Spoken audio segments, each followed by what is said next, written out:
Dear students, इससे पहली वाली वीडियो में हमने chapter 10 chemistry metals and non metals शुरू किया था। उसकी हमने physical properties of non metals तक कर लिया था। आज हम इस वीडियो में आगे करने जा रहे हैं। आपको ये वीडियो बहुत फ़ायदेमंद है क्योंकि इसमें आपकी पूरी 10th क्लास की CBSE as well as PSC भी जो इंग्लिश मीडियम के स्टूडेंट्स हैं उनकी रिवीजन हो जाएगी। और साथ साथ में ये वीडियो उनके लिए भी ज़रूरी है जो सीटेट या पीटेट का एग्ज़ाम देना चाहते हैं, उनमें भी ये सारा ही आएगा। इस वीडियो को पूरा ध्यान से देखिए और शिक्षा चैनल हमारे चैनल को सब्सक्राइब शिक्षा मंजिल चैनल को सब्सक्राइब कीजिए ताकि हर वीडियो की नोटिफिकेशन आपको सबसे पहले पहुंच सके। तो आइए आगे कंटिन्यू करते हैं। इस वीडियो से आप पूरी तैयारी कर पाएंगे। तो जैसे हमने यहाँ तक कर लिया था, यहाँ से हम कर रहे थे कि भी नॉन मेटल्स की शायद फिजिकल प्रॉपर्टीज कर रहे थे। हाँ जी, तो यहाँ तक हमने कर लिया था। नेक्स्ट आते हैं हम केमिकल प्रॉपर्टीज ऑफ मेटल्स पे। देखो, इसमें से मैंने आपको पहले बताया था कि 5 मार्क्स का क्वेश्चन तो आएगा ही आएगा। सो पूरा चैप्टर ध्यान से सुनिए। अब आपके रिवीजन के दिन है, बोर्ड एग्जाम्स आने वाले हैं, प्री बोर्ड चल रहे हैं कई स्कूल्स में, और प्री बोर्ड के बाद एक बार तो तैयारी हो जाती है, पर जब ये जो नोट्स मैं आपको शेयर कर रहा हूँ, इससे आपकी सारी जो एक बार रिवीजन है वो एक बार पूरे 10-15 दिनों में आपकी कंप्लीट हो जाएगी। चलिए शुरू करते हैं। Chemical properties of metals.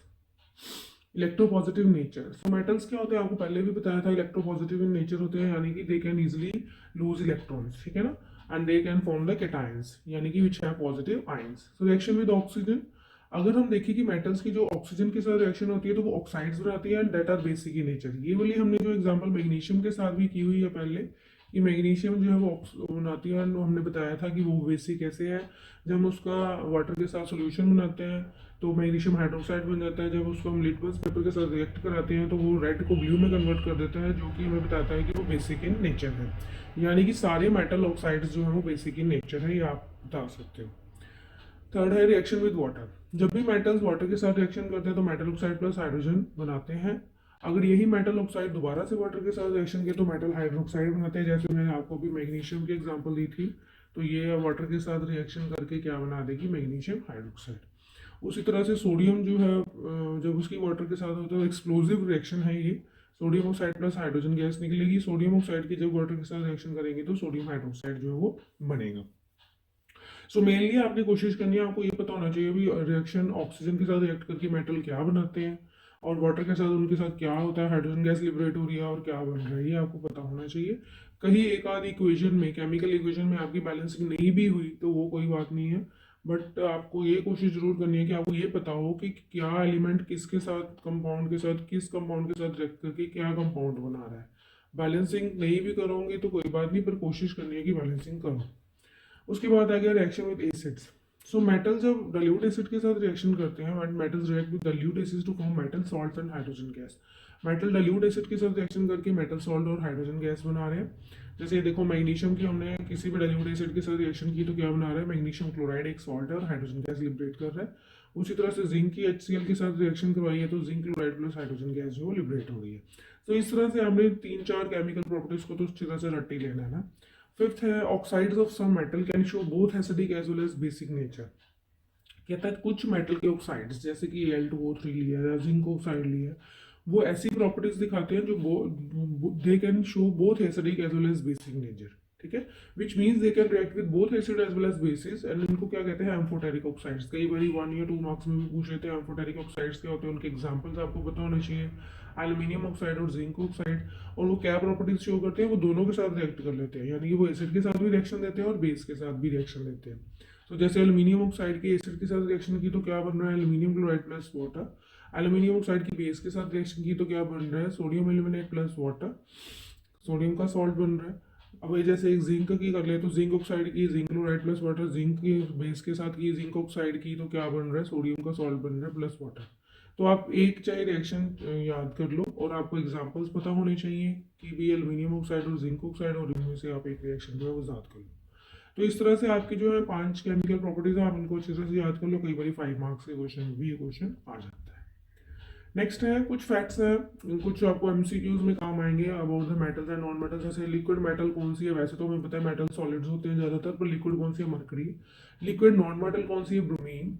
Soft metals कौन सी है, sodium potassium which can be cut with knife, इस तरह से भी क्वेश्चन आ जाता है। मोस्ट अबंडेंट मेटल जो पूछ लेते हैं कि वो कौन सी है, एल्यूमिनियम। बेस्ट कंडक्टर आपको बता दिया था कल, सिल्वर है। मोस्ट डक्टाइल कौन सी, गोल्ड एंड सिल्वर, जिनके हम गहने बना लेते हैं। Metals kept under kerosene oil, sodium and potassium. And most electropositive metal जो है सीजियम है। हैवीएस्ट मेटल ऑस्मियम है। और लस्ट्रस नॉन मेटल, वैसे तो नॉन मेटल जो होती है वो लस्ट्रस नहीं होती, पर आयोडीन जो है वो नॉन मेटल है बट वो लस्ट्रस होती है।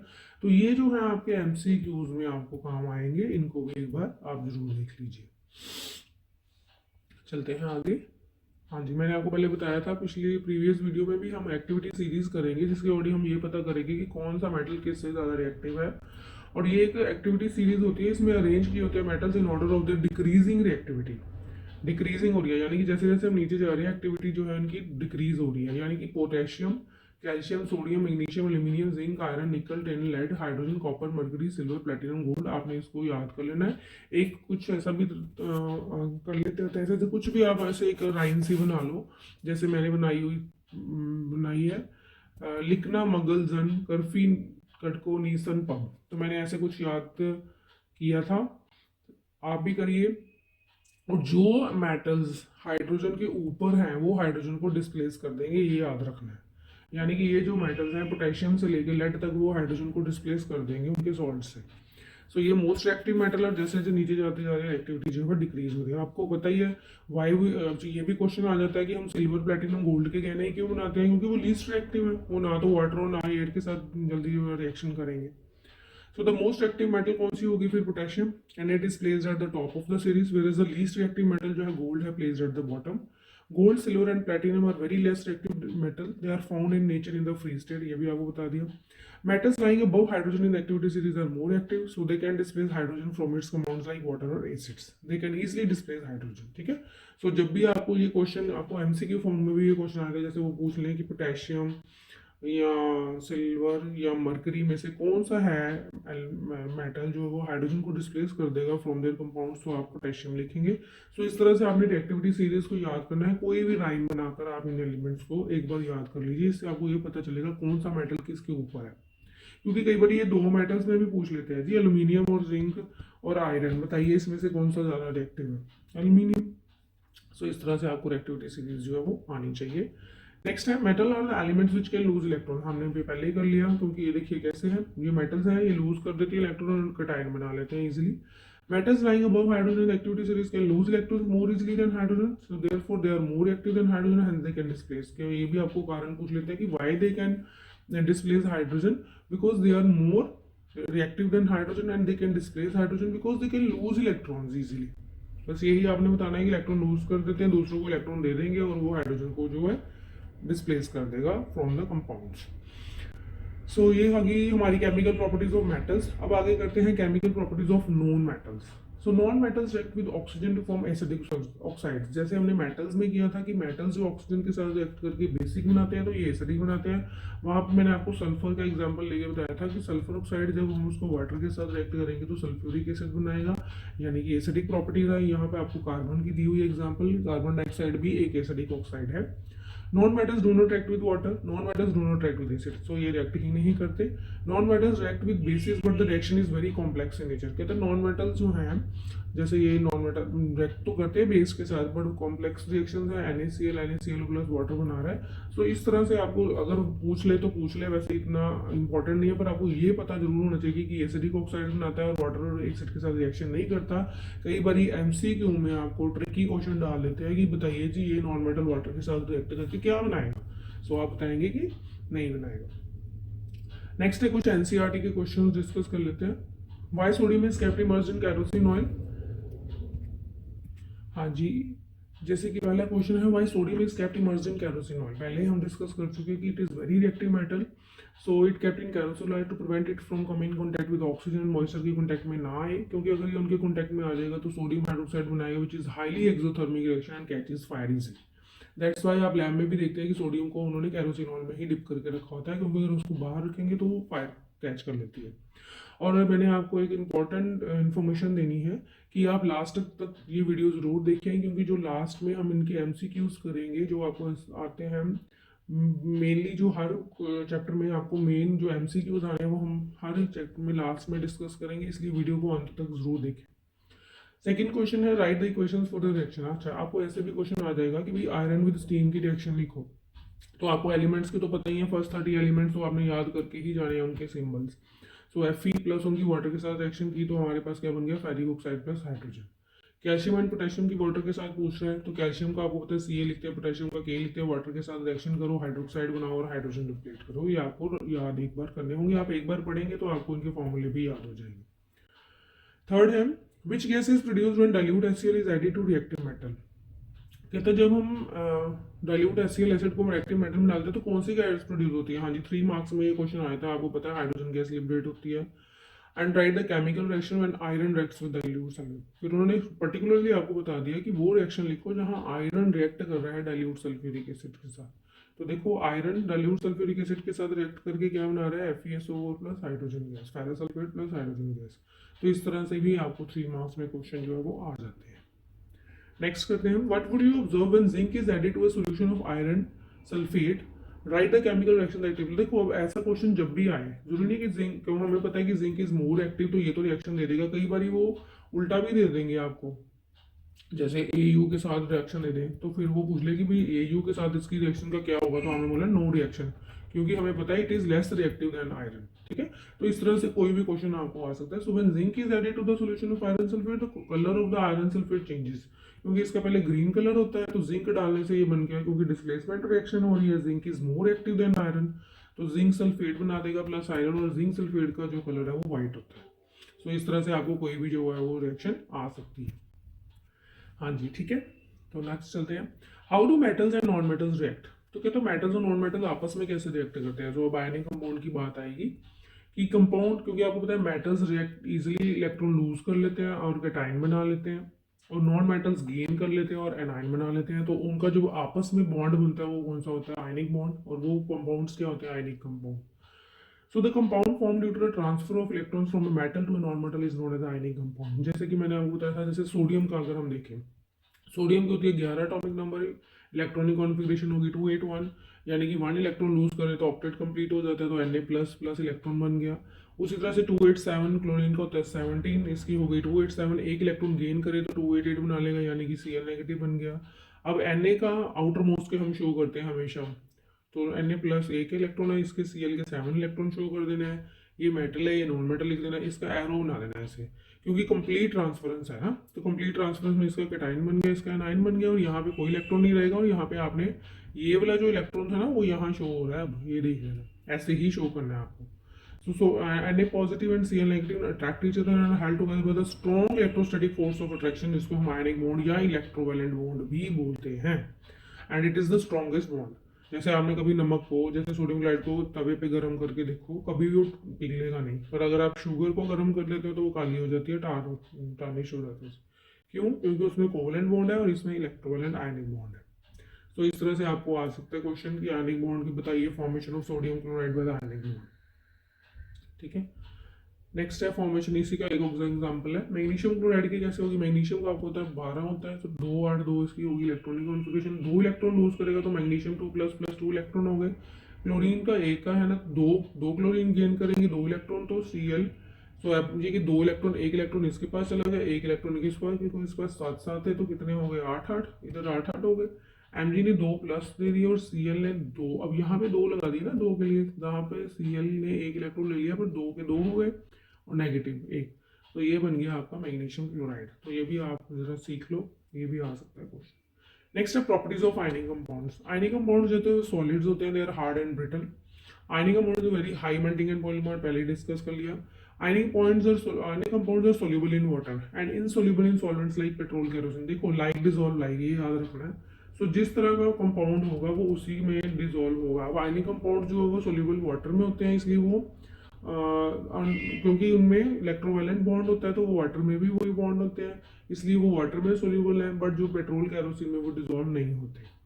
In solid state ionic compound do not conduct. अच्छा, एक बार ये याद रखना है, ऐसे भी क्वेश्चन आ जाते हैं कि आयनिक कंपाउंड सॉलिड स्टेट में तो कंडक्ट नहीं करते इलेक्ट्रिसिटी, पर जैसे ही हम उसका सोल्यूशन बना लेते हैं, ionic compounds conduct electricity because in solid state ions are held together by the strong electrostatic force of attraction, है ना, that is they are not free to move, while in molten state ions are free to move। जैसे ही हम NaCl को water में dissolve कर देते हैं तो आयंस बन जाते हैं Na+Cl नेगेटिव, ये फ्रीली मूव कर सकते हैं तो इलेक्ट्रिसिटी कंडक्ट करेंगे। सॉलिड स्टेट में ये फ्रीली मूव नहीं कर सकते, इलेक्ट्रिसिटी इसलिए कंडक्ट नहीं करेंगे। हम थोड़ी सी क्विक रिवीजन इसलिए कर रहे हैं क्योंकि we are doing revision now, और ताकि आपकी ज़्यादा से ज़्यादा तैयारी जल्दी से जल्दी आप याद कर। नेक्स्ट है अक्रंस ऑफ मेटल्स। अच्छा, कई बार ऐसे भी आ जाते हैं कि मेटल्स आए कहाँ से, उनकी एक्सट्रैक्शन के बारे में भी पूछ लेते हैं। So earth crust is the major source of metal sea water also contain some soluble salts such as sodium chloride and magnesium chloride. कहता कहाँ से मिलता है मेटल, मेनली अर्थ क्रस्ट से और सी वाटर से मिलते हैं। मिनरल्स क्या होते हैं, naturally occurring compounds in the form of which metal occur in earth crust are called minerals. Minerals वो होते हैं जिसमें नेचुरली मेटल्स जो आप चाहते हो वो नेचुरली पड़ी हुई है, ठीक है ना, नेचुरली अकरिंग कंपाउंड्स उसके पड़े हुए हैं जो मेटल आप चाहते हो इन द अर्थ क्रस्ट, उसको हम बोलते हैं मिनरल्स। जैसे कि एल्यूमिनियम के मिनरल्स आपको पूछ ले तो बॉक्साइट, क्रायोलाइट एंड कैलोनाइट, और इनके आपको फॉर्मूले आने चाहिए। जैसे एल्यूमिनियम के मिनरल्स हैं, आपको इनका फॉर्मूला जरूर याद करना है बच्चों। बॉक्साइट का जैसे Al2O3 क्रायोलाइट Na3Lf6, मतलब ये नेचुरली अकरिंग कंपाउंड्स हैं, यहाँ से हम एल्यूमिनियम को एक्सट्रैक्ट करेंगे। सो ओर क्या है, the mineral from which metal can be extracted easily, economically and conveniently is called ore. जैसे कहता है अब ओर वो मिनरल है जो जिससे हम आसानी से जो सी भी मेटल को हमने एक्सट्रैक्ट करना है उसको एक्सट्रैक्ट कर सकते हैं इजीली, इकोनॉमिकली एंड कन्वीनियंटली। जैसे कि एल्यूमिनियम की कौन सी और से हम फटाफट एल्यूमिनियम एक्सट्रैक्ट कर सकते हैं, बॉक्साइट, जैसे कि जो हमने पहले देखी, ठीक है। गैंग क्या होती है, इंप्योरिटीज जो प्रेजेंट होती है। So the unwanted impurities of sand and rocky materials present in the ore are called gangue. देखो ओर ऐसे तो पड़ी नहीं होगी कि प्योर फॉर्म में लो जी उठा लो और एल्यूमिनियम निकालो, नहीं, उसके साथ क्या पड़ी होंगी, इंप्योरिटीज पड़ी है। It is also called matrix भी बोलते हैं। मेटलर्जी फिर क्या है, वो प्रोसेस है जिससे हम एक्सट्रैक्ट करते हैं metals from their ores. So the extraction of metals from their ores and then refining, फिर उनको एक्सट्रैक्ट करके प्योरीफाई भी करेंगे, उसको क्या कहते हैं, metallurgy. So what is metallurgy, extraction करना एंड देन प्योरिफिकेशन करना।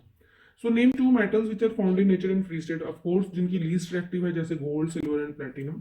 What chemical process is use for obtaining a metal from its oxide. कहता है अगर हमने कोई मेटल ऑब्टेन करनी है उसके ऑक्साइड से तो कौन सा प्रोसेस यूज करते हैं, रिडक्शन का। उसमें हम कार्बन के साथ उसकी रिएक्शन कराते हैं। जैसे जिंक ऑक्साइड में से मैं जिंक निकालना चाहती हूँ तो मैं कार्बन के साथ उसकी रिडक्शन कराऊंगी और zinc plus CO carbon monoxide मेरे पास मिल जाएगी। इस तरह से मैं ऑक्साइड से जो मेटल को ऑब्टेन कर पाई, है ना। चलिए आगे, अब देखो एक फ्लो चार्ट के रूप में आपको बता रहा है कि steps involve in the extraction of metals from the ores. देखो पहले ओर को कंसंट्रेट करेंगे, है ना, ओर को कंसंट्रेट करेंगे। उसके बाद metals of high reactivity, metals of medium reactivity को कैसे निकालना, मेटल्स ऑफ लो रिएक्टिविटी को। अब जो मेटल्स ऑफ हाई रिएक्टिविटी है, जिसकी बहुत ज्यादा रिएक्टिविटी है ना, उनकी इलेक्ट्रोलिसिस करेंगे, उन मोल्टन और उनकी प्योर मेटल निकालेंगे। जिनकी मीडियम रिएक्टिविटी है उनमें भी दो तरीके होंगे, एक तो उनकी कार्बोनेट ओर होगी या सल्फाइड ओर होगी। जो कार्बोनेट ओर होगी उसमें हम कैल्सिनेशन करते हैं in the absence of oxygen, और जो सल्फाइड ओर होगी उसे रोस्टिंग करते हैं in the presence of oxygen. अब दोनों से हमें ऑक्साइड मिल गया, फिर हम उसकी रिडक्शन करते हैं, फिर प्यूरिफिकेशन करते हैं। उसके बाद हमारी एक और है जो लो रिएक्टिविटी के मेटल, सल्फाइड ओर तैयार करते हैं, फिर रोस्टिंग करते हैं, फिर मेटल, फिर रिफाइनिंग, है ना। फिर उसमें मतलब ये प्रोसेस चल रहा है। तो इस तरह से आपको एक फ्लो चार्ट के रूम में बता दिया। अगर आपको हाई रिएक्टिविटी का कोई मेटल बता दिया, पूछ रहे कि जी उसकी कैसे आप मेटलर्जी करेंगे, तो आप ये लिख देना प्रोसेस। अगर आपको मीडियम रिएक्टिविटी का बता दिया तो ये लिख देना। अब आपको हाई लो रिएक्टिविटी दी, अब आप पूछोगे कि हाई रिएक्टिविटी, मीडियम रिएक्टिविटी और लो रिएक्टिविटी के मेटल्स का हमें कहाँ से पता चलेगा, जो हमने रिएक्टिविटी सीरीज की थी, ठीक है। तो ये एक फ्लो चार्ट से आपको एक याद रहेगा, क्योंकि ऐसे तो एक्सट्रैक्शन हर एक ही याद करना थोड़ा मुश्किल है, बाकी थोड़ा डिटेल में आप थोड़ी मेन जो है उनकी वो कर लेना। चलिए अब नेक्स्ट है enrichment of ores. Ores of a metal are usually contaminated with large amount of impurities such as sand, soil, etc. है ना, जिसको हम गैंग बोल रहे थे। So the process used for removing gang particles from the ore are based on differences between the physical और chemical properties of gang and ore।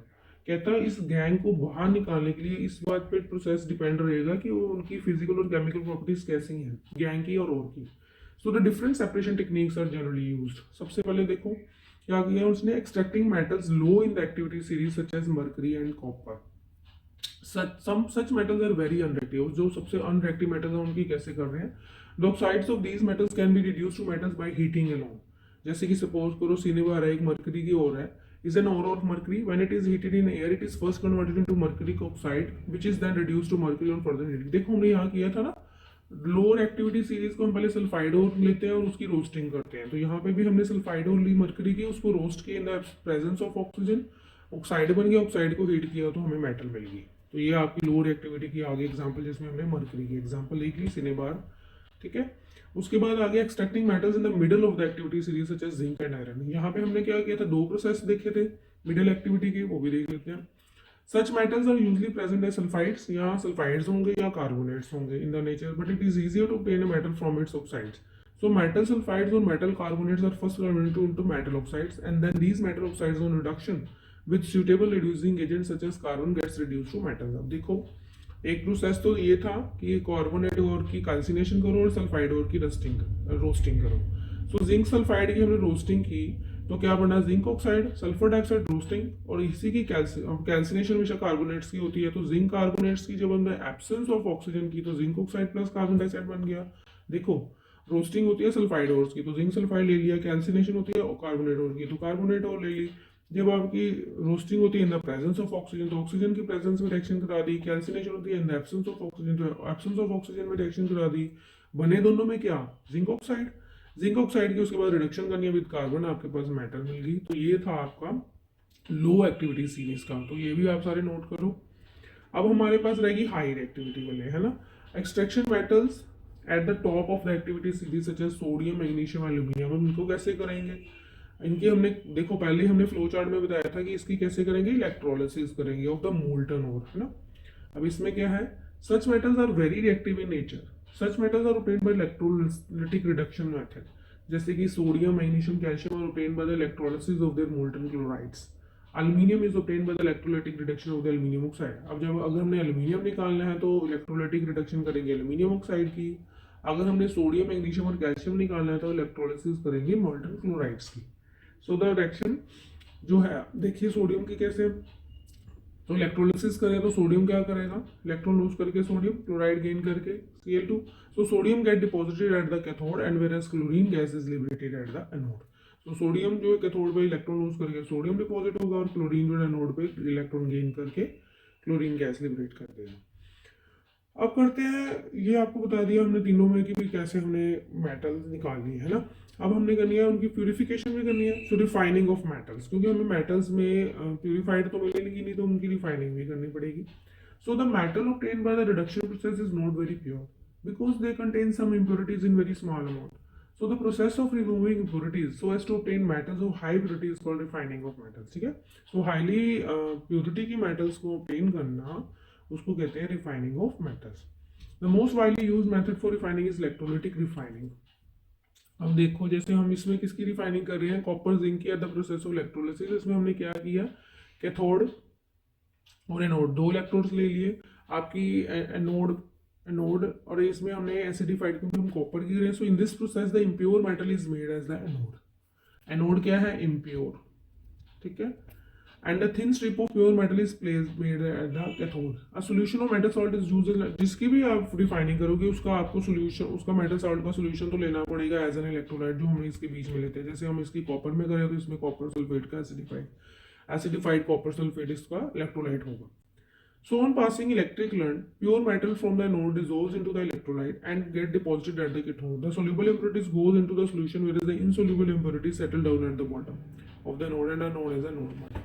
अब यहाँ से क्या होगा, यहाँ से नोड में से कॉपर जो है, कॉपर आयन बन के सोल्यूशन में जाता जाएगा, और जो सोल्यूशन का कॉपर है, ठीक है ना, जैसे देखो ये सोल्यूशन इलेक्ट्रोलाइट का भी टूट गया ना, ये copper ions plus sulphate ions, जो देखो ध्यान से देखना, एनोड का जो कॉपर है ये इलेक्ट्रॉन लूज करेगा और कॉपर आयंस जो है सोल्यूशन में जाते जाएंगे। जो कॉपर सल्फाइड, जो इलेक्ट्रोलाइट का कॉपर आयन है, वो यहाँ से इलेक्ट्रॉन गेन करके यहाँ पे डिपॉजिट कॉपर, तो इस तरह से हमें प्योर कॉपर मिल जाएगा फ्रॉम द इम्प्योर कॉपर।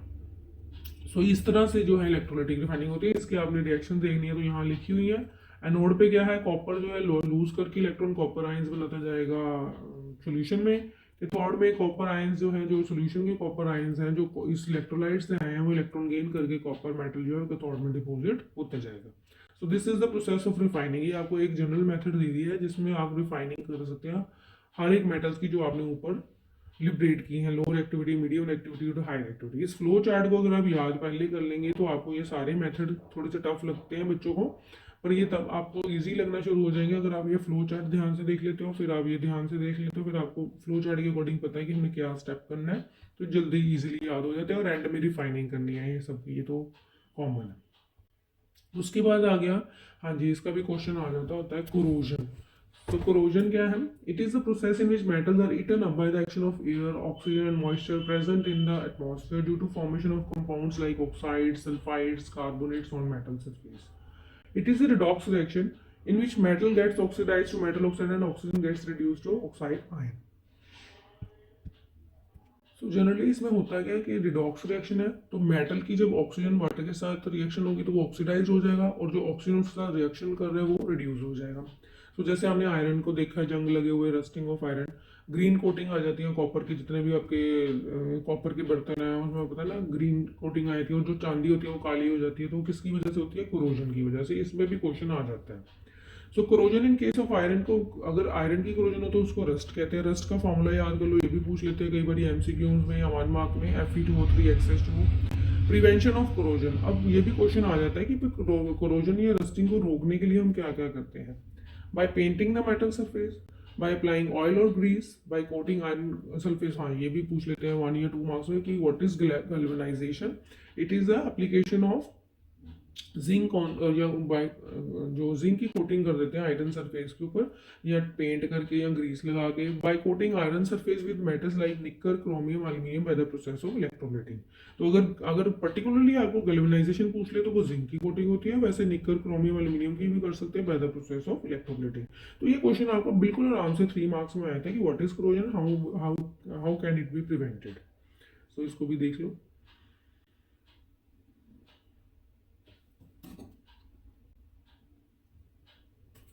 हाँ जी, चलिए आगे। Alloys.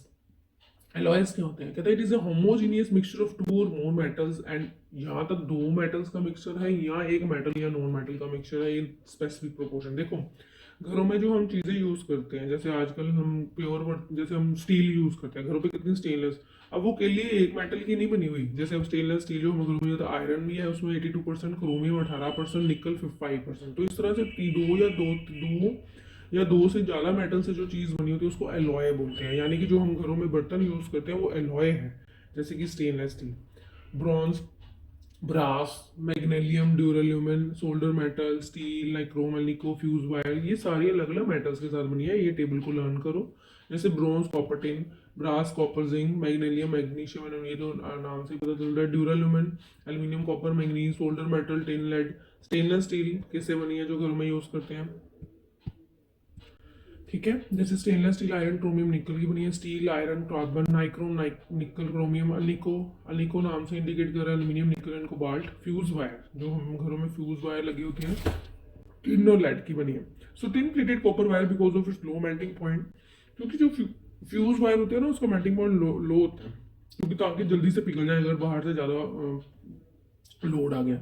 So pure copper wire cannot be used as a fuse wire because pure copper has very high melting point due to which it will not melt easily when a short circuit takes place. अगर वो melt ही नहीं हुई तो circuit break नहीं होगा, तो सारे आपके जो इक्विपमेंट्स वो खराब हो जाएंगे। इसलिए कहता है कि उसको टिन प्लेटेड कॉपर वायर ही यूज की जाती है फ्यूज वायर में। ये भी क्वेश्चन आपको आ सकता है, फ्यूज वायर पे भी क्वेश्चन आ जाता है।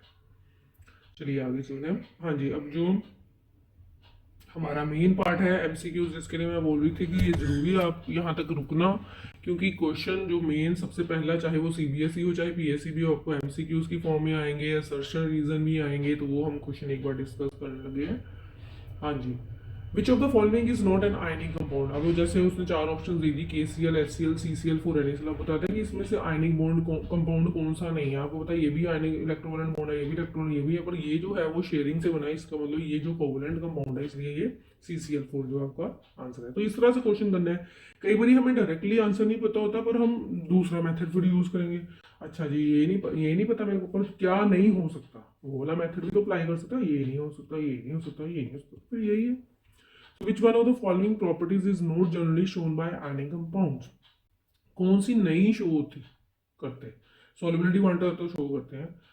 Which one of the following property is not generally shown by the ionic compound? Solubility in water, electrical conductivity in solid state, high melting and boiling point, electrical conductivity in molten state। देखो molten state में electrical conductivity show करते हैं, high melting boiling point भी होता है, electrical conductivity solid state ये नहीं show करते, सॉलिड स्टेट में नहीं शो करते electric conductivity. Which of the following metals are defined by electrolytic refining?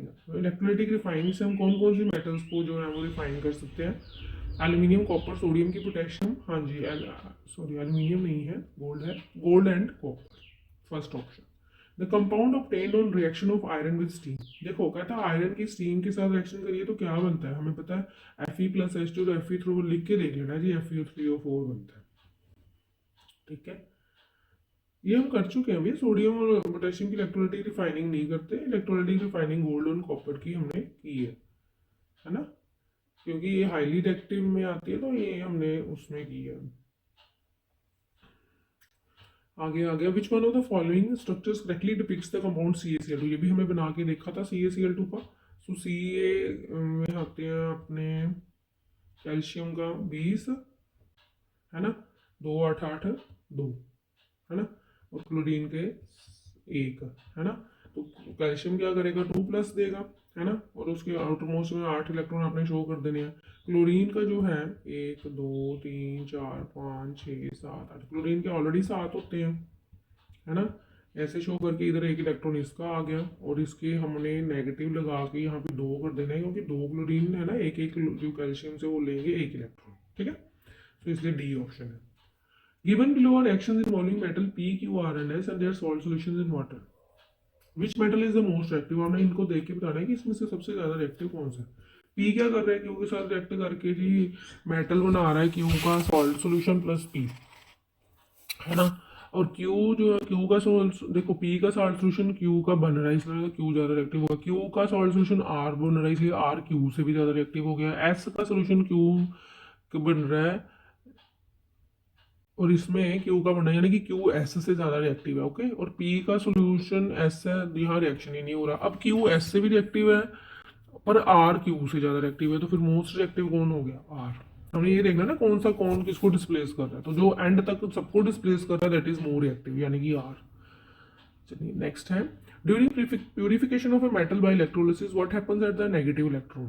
जब हम नेगेटिव इलेक्ट्रोड पे क्या होता है, गेन करते हैं इलेक्ट्रॉन है ना, so metal ion lose electron, ये तो हो नहीं सकता। Metal ion atoms gain electron become ions बनते हैं, no. Neutral metal atoms lose electron, lose तो करना। Metal ions gain electrons to become neutral metal atoms, हाँ जी, न्यूट्रल मेटल एटम्स बनते हैं, इसलिए डी ऑप्शन जो है वो सही है।